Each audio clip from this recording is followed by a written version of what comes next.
December 9 అని చెప్పమన్నది మనం కాదు, అడిగింది మీరు కాదు, చెప్పింది రేవంత్ రెడ్డి, చెప్పింది రాహుల్ గాంధీ, చెప్పి మాట తప్పింది వాళ్ళు. 9 నెలలు మోసం చేస్తున్నది వాళ్ళు. మనం ప్రభుత్వాన్ని డిమాండ్ చేయవలసిన అవసరం ఉన్నది.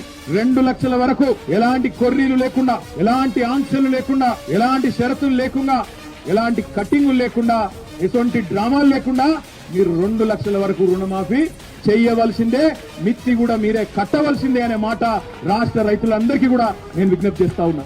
ఈ విషయంలో వదిలిపెట్టొద్దు, తప్పకుండా వాళ్ళ వెంట పడాలి. ఇది ఎందుకు ముఖ్యం రుణమాఫీ అంటే, ఇవాళ తప్పించుకుంటే రేవంత్ రెడ్డి రేపు మీకు రైతు భరోసా అన్నాడు. కేసీఆర్ రైతు బంధు, కేసీఆర్ కంటే నేను 1.5 రెట్లు ఎక్కువ ఇస్తాను నరికిండు. ఇవాళ తప్పించుకున్నాడు అనుకో, ఇవాళ కట్టింగులు పెట్టిండనుకో రుణమాఫీలా, రేపు మీ రైతు బంధులో కూడా ఇదే కట్టింగులు పెడతాడు, ఇదే రకంగా కోసేస్తాడు. రైతు బంధు మీకు రాకుండా చేస్తాడు.